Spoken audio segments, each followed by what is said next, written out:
बिहार को फिर से 2005 के पहले वाली स्थिति में धकेलने का प्रयास शुरू हो गया है और इस प्रयास का नेतृत्व हमारे बड़े भाई आदरणीय श्री नीतीश कुमार जी कर रहे हैं।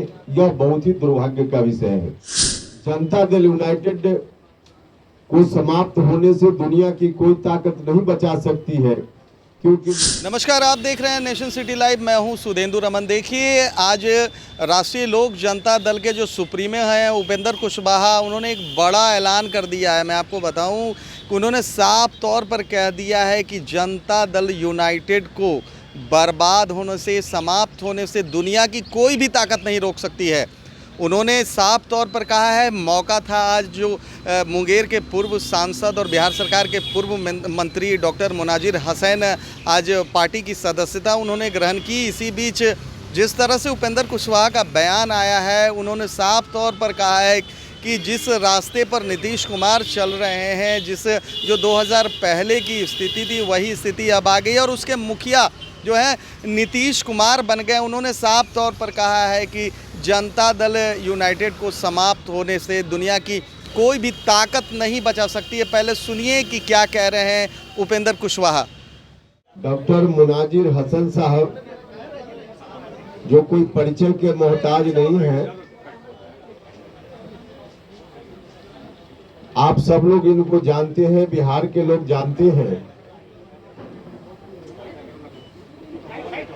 बिहार की राजनीति के पुराने चेहरों में से एक है।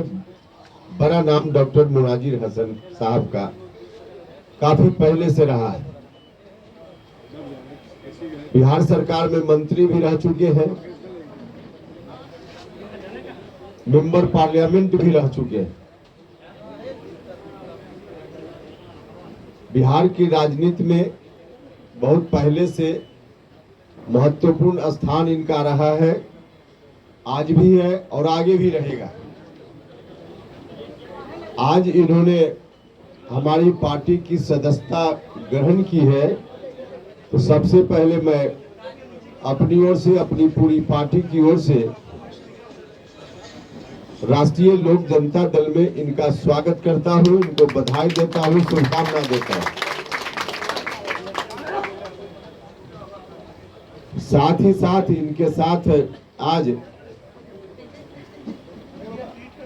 हजारों की संख्या में बिहार के अलग अलग आपको हम अभी बताते हैं। मोहम्मद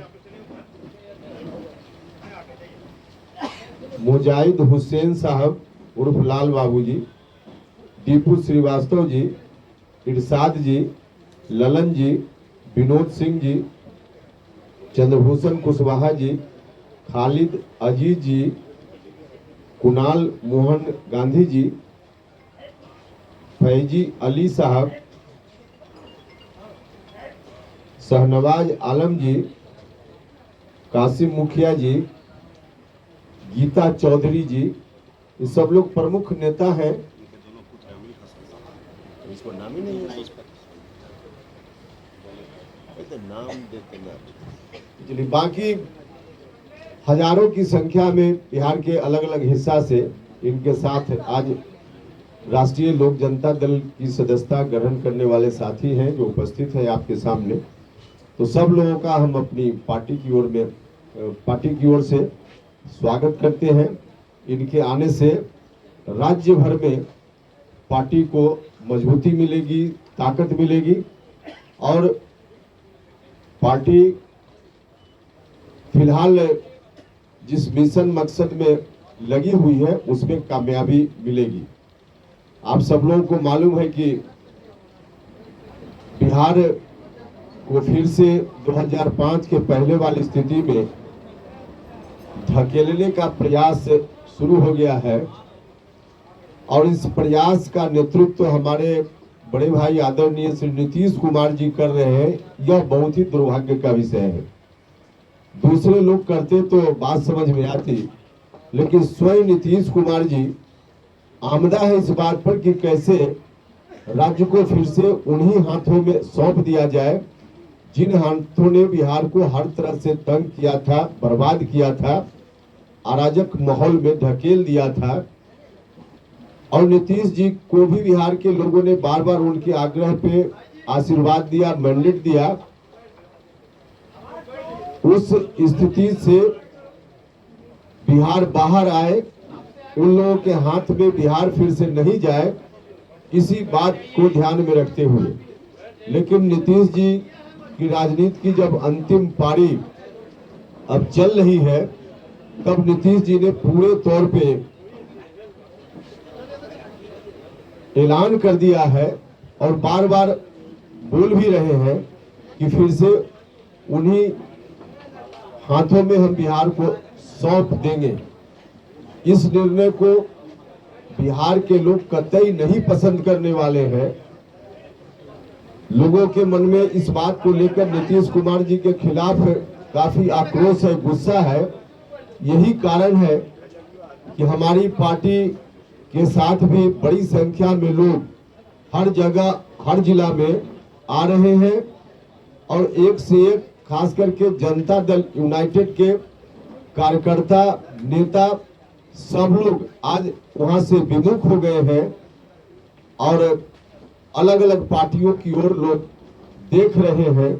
हमने बार बार पहले भी कहा है कि अब जनता दल यूनाइटेड को समाप्त होने से दुनिया की कोई ताकत नहीं बचा सकती है, क्योंकि नीतीश कुमार जी ने खुद ही ऐसा निर्णय लिया कि उस पार्टी के किसी कार्यकर्ता को भी यह स्वीकार नहीं है कि उस रास्ते पे पार्टी जाए। तो इसलिए आज की तारीख में समाप्ति के कगार पर जनता दल यूनाइटेड है। कुछ नेता भले आज दिख रहे हो कि नीतीश कुमार जी के गुणगान में है, लेकिन सब लोग मौके और मुहूर्त के इंतजार में है, जिनका जिस दिन मुहूर्त बन जाए उस पार्टी को छोड़कर इधर उधर कहीं न कहीं लोगों ने अपना ठिकाना खोज कर रखा है। तो जेडीयू अब समाप्त लगभग हो ही चुकी है। ऐसी परिस्थिति में हमारी पार्टी की भूमिका बढ़ जाती है, क्योंकि जिस मकसद को लेकर जनता दल यूनाइटेड का गठन हुआ था, उसके पहले समता पार्टी के रूप में, अब जब वह पार्टी ही उस मकसद से भटक गई है, तो उस मकसद को पूरा करने की दिशा में मजबूती से कोई पार्टी खड़ी रहे और समाज के उन तबकों को एड्रेस करे जिन तबकों को विशेष रूप से जेडीयू एड्रेस करता था। वैसी परिस्थिति में आज राष्ट्रीय लोक जनता दल लोगों की नजर में है, आकर्षण का सेंटर है, इसलिए लोग बड़ी संख्या में हमारे साथ आ रहे हैं। यहाँ तो तैयार रहे, चुनाव तो अपने हिसाब से होता है। इलेक्शन कमीशन, केंद्र सरकार तो अपना अलग उसका विधि विधान है, उस विधि विधान से चुनाव होता है। उसमें ठीक कहा है अमित शाह जी। नीतीश जी आज कितना दबाव में वहां है। हम कभी कभी नीतीश जी का चेहरा देखते हैं तो मुझको अंदर से तरस आती है, दया का भाव आता है। नीतीश जी वहां सहज भाव से कभी रह ही नहीं सकते। वैसे लोगों के साथ नीतीश जी सहज भाव से कैसे रह सकते हैं, जिनके खिलाफ नीतीश जी ने पूरा जीवन अपना लगाया, और एक बार नहीं कई बार। और एक बार तो ऐसी स्थिति बनी कि उनके साथ गठबंधन में रहते हुए ठीक उन्हीं कारणों की चर्चा करके नीतीश जी बाहर हुए उनसे, जो कारण आज उससे ज्यादा गंभीर रूप में है, फिर भी नीतीश जी को चुप रहना पड़ रहा है। भ्रष्टाचार का इशू उस वक्त 2017 में नीतीश जी ने क्या कहा था, आरोप जब लगा तेजस्वी यादव के ऊपर, तो कहा कि पब्लिक डोमेन में जाकर तेजस्वी यादव बताएं कि क्या कहना है उनका, क्या सफाई देनी है। नहीं सफाई आई तो गठबंधन तोड़ लिया। आज उससे ज्यादा गंभीर आरोप भ्रष्टाचार का लगा है, और इस परिस्थिति में नीतीश जी चुप है। चुप ही नहीं है, उनको विवश होकर यहाँ तक बोलना पड़ रहा है कि बेचारे लालू जी को फंसाया जा रहा है। नीतीश जी अंदर से यह बात अब किस मजबूरी में बोल रहे हैं, राजनीतिक महत्वाकांक्षा के कारण बोल रहे हैं, लेकिन है बहुत असहज स्थिति उनकी।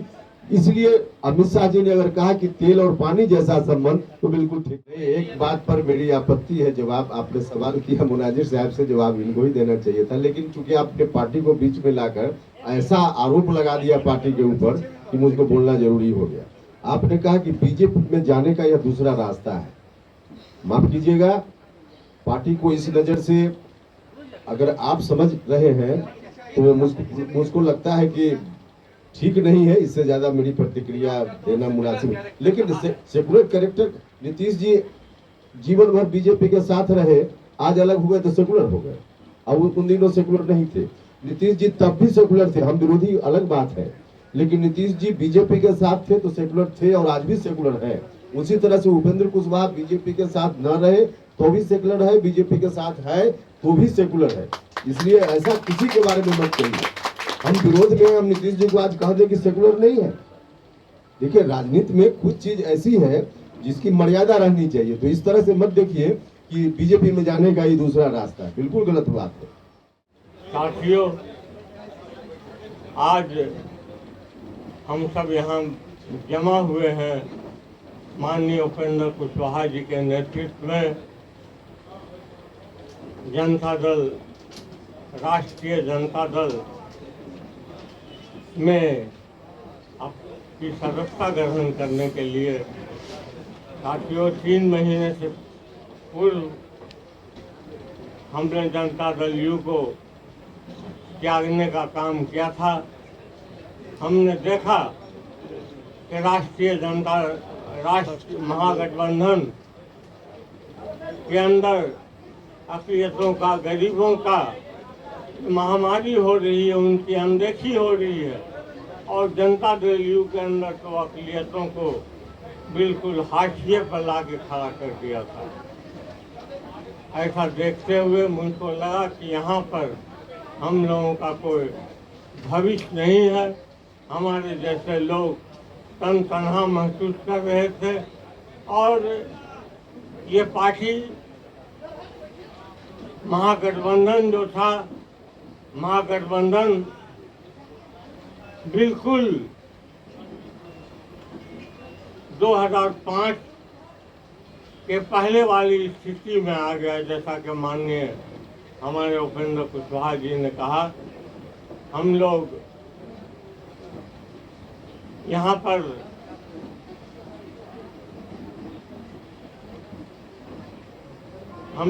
पर जमा हुए हैं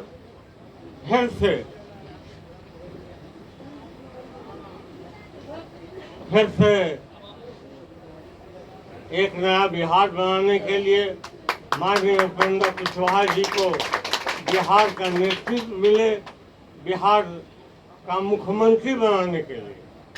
और आज गरीब तबका के लोग, दबे पीछे कुचले अक़लियत, ये सारे लोग उपेंद्र कुशवाहा जी के साथ हैं।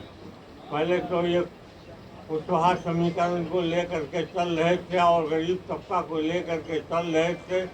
आज से इनका समीकरण एम के समीकरण यानी माइनॉरिटी और कुशवाहा समीकरण में तब्दील हो रहा है। राष्ट्रीय जनता दल बहुत दिनों तक एम वाई समीकरण के नाम पर राजनीति करने का काम किया और बिहार की जनता को बेवकूफ़ बनाने का काम किया। आज राष्ट्रीय जनता दल में गरीबों का, अक़लियतों का और मुसलमानों का कोई पुरसान हाल नहीं है। वो लोग अपने आप को ठगा ठगा महसूस कर रहे हैं। जनता दल यू के अंदर भी अक़लियत ठगा ठगा महसूस कर रहे हैं। माननीय उपेंद्र कुशवाहा जी बिहार के अंदर एक सेकुलर चेहरा रखते हैं, एक सेकुलर ताकत की रहनुमाई करते हैं।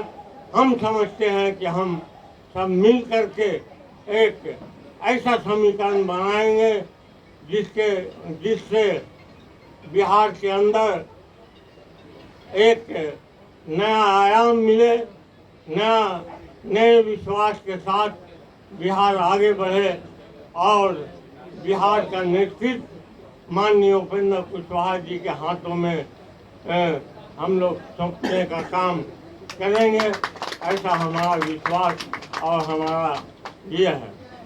बिहार के अंदर आज जो स्थिति है, उस स्थिति से निकालने के लिए इसके अलावा कोई दूसरा रास्ता नहीं है, कोई चारा नहीं है। इसलिए साथियों, हम आपसे भी, हम तो अकेले चले थे जानिबे मंदिर, मगर लोग आते गए और कारवां बनता गया। हम अकेले जरूर चले हैं, लेकिन हमारा कारवां बड़ा लंबा चौड़ा बनेगा।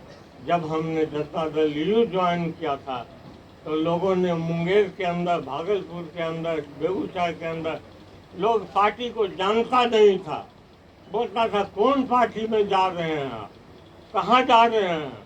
हमने कहा कि ठहरो, हम उस वक्त भी यही बात कहा था कि हम आगे बढ़ेंगे, लोग का नया कारवां बनेगा, नया बिहार बनेगा। इन्हीं शब्दों के साथ हम अपनी बातों को यहीं पर विराम देते हुए साफ तौर पर सुना कि उपेंद्र कुशवाहा ये कहते हुए नजर आ रहे हैं कि ये बिहार की जो स्थिति है, जिस तरह से बिहार में अपराध चरम पर हैं, नीतीश कुमार सोए हुए हैं। हालांकि उन्होंने नीतीश कुमार को अपना बड़ा भाई बताया है, लेकिन उन्होंने उनको इशारों में कहा है कि अगर आप अभी भी अगर निंद्रा से उठते हैं तो बिहार जो बर्बादी के रास्ते पर जा रहा है उसको कोई भी नहीं बचा सकता है। उन्होंने कह दिया है कि जिस तरह से जो कार्यकाल चल रहा है नीतीश कुमार का, जनता दल यूनाइटेड को दुनिया की कोई भी ताकत जो है डूबने से, समाप्त होने से नहीं बचा सकती। फिलहाल तमाम हमारी ऐसी खबरों को देखने के लिए आप देखते रहिए नेशन सिटी लाइव।